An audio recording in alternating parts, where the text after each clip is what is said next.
Hello viewers, আসসালামু আলাইকুম। আজকে আবার নতুন একটা ভিডিও নিয়ে আপনাদের মাঝে চলে আসলাম। আজকে ভিডিও উদ্দেশ্য হচ্ছে পেঁজি খাওয়া, স্থান নগরহাট। আমার সাথে আছে আমার ক্যামেরাম্যান রাকিবুল হাসান। তো আমরা যাচ্ছি আজকে নগরহাট। তো রাকিব আমার পিছে ভিডিও করতেছে।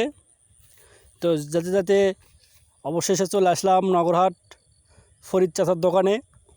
আসে দেখি পেঁজি এখন শুরু হয়নি। বললাম কতক্ষণ লাগবে, বলতেছে যে 30 মিনিট পরে এসো। তো আমরা একটু নগরহাটে ঘুরলাম। ঘোরাফেরার পর আমরা এসে দেখলাম যে চাচা পেঁজি বানানো শুরু করছে। তো চাচার যে হাতের স্পিড, আর এই দোকানে সবসময় 20-25 জন লোক লাইন ধরে থাকে পেঁজি নেওয়ার জন্য। কিছুক্ষণ ওয়েট করার পর আমাদের সামনে চলে আসলো সেই কাঙ্ক্ষিত পেঁজি। তো আমরা খেয়ে দেখতেছিলাম কীরকম। তা আসলেই অনেক স্বাদ পেঁজিটা, কালার পেঁজি তো সেই জন্য একটু মজাই আলাদা।